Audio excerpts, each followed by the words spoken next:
बिस्मिल्लाहिर्रहमानिर्रहीम। सामीन मोहतरम, अस्सलामु अलैकुम वरहमतुल्लाहि वबरकातुहू। नाज़रीन, आज की गुफ्तगू में तंगदस्ती से निजात के लिए, गुर्बत के ख़ात्मे के लिए, फ़क़्र व फ़ाक़ा से छुटकारा हासिल करने के लिए, रिज़्क़ की फ़राखी के लिए, कारोबार के उरूज के लिए एक खूबसूरत नूरानी और रूहानी अमल आपकी खिदमत में पेश कर रहा हूँ।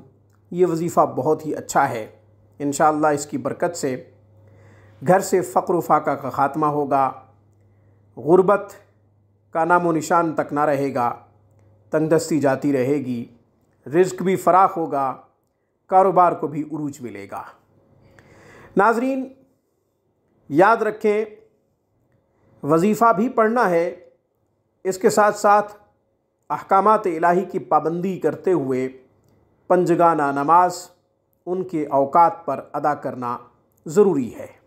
नाज़रीन, इसके साथ साथ सलातुल हाजत की नवाफिल पढ़ा करें। 2 पढ़ सकें, 4 पढ़ सकें, 2 रकात, 4 रकात, जितनी आपसे हो सके पढ़ लें और अल्लाह जल्ल शानुहु से खूब मदद मांगें। उसी की रहमत जब मुतवज्जे होगी तो दुनिया की कोई ताकत हमें ज़वाल पजीर नहीं कर सकती। वफ़िस समाए रिज़्क़ुकुम वमा तुआदून, तुम्हारा रिज़्क़ तो आसमानों में है। अल्लाह जल्ल शानुहु खुद फरमा रहे हैं, इसलिए हमें उसी से मदद मांगनी चाहिए, उसी को पुकारना चाहिए। नाज़रीन, वही क़ाज़ीउल हाजात है, वही हमारे दुख दूर करता है, उसी के पास हमारे तमाम मसाइल का हल है। सारे ख़ज़ानों का मालिक वही है, इसी से हमेशा मदद मांगनी चाहिए। नाज़रीन, करना क्या है?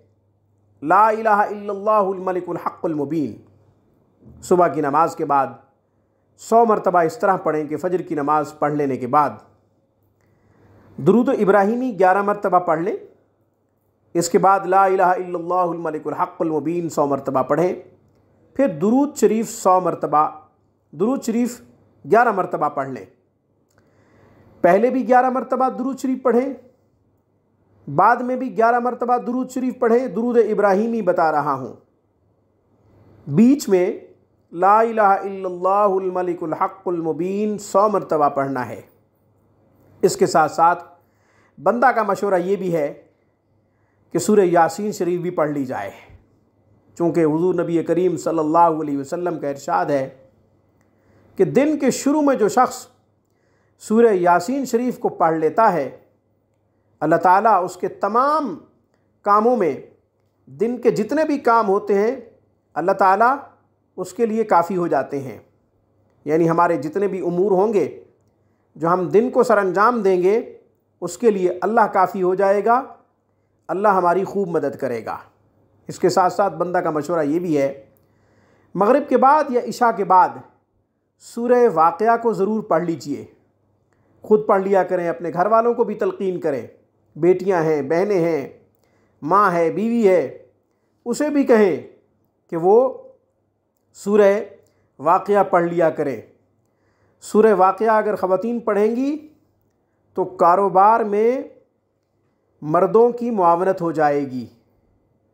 कुरान करीम में भी अल्लाह ताला ने इरशाद फरमाया, व तआवनु अलल बिर्रि वत तक़वा, नेकी में, तक़वा में एक दूसरे का ताउन करें। बाब मुफ़ाला से है, यानी एक दूसरे का ताउन करना, एक दूसरे की हेल्प करना, एक दूसरे की मदद करने का अल्लाह जल्ल शानुहु ने हुक्म फरमाया है।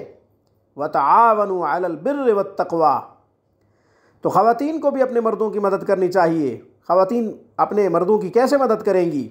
वो ऐसे ही करेंगी, सूरह वाक़िया को पढ़ लें, सूरह यासीन शरीफ को पढ़ लें। इसके साथ साथ ज़िक्र इलाही से अपनी ज़बान को तर रखें। अपने मर्दों के लिए जब वो कारोबार के लिए जाएं, माश की तलाश के लिए जाएं, तो उनके लिए खूब दुआएं करें। इंशाअल्लाह ज़रूर घराना खुशहाल होगा और अल्लाह जल्ल शानुहु की खूब मदद आएगी। इसलिए तो रसूलुल्लाह सल्लल्लाहु अलैहि वसल्लम का एक इरशाद हदीस में मिलता है कि घरों को कब्रिस्तान न बनाओ। इसका यही मतलब है कि घरों में ज़िक्र इलाही, तिलावत कलाम इलाही, इसके साथ साथ दुरूद शरीफ, इस्तिग़फ़ार और नवाफिल का अहतमाम होना चाहिए। नाज़रीन, आज की खूबसूरत वीडियो में बस इतना ही। अक़ूलु क़ौली हाज़ा व अस्तग़फ़िरुल्लाह व आख़िरु दावाना अनिल हम्दुलिल्लाहि रब्बिल आलमीन।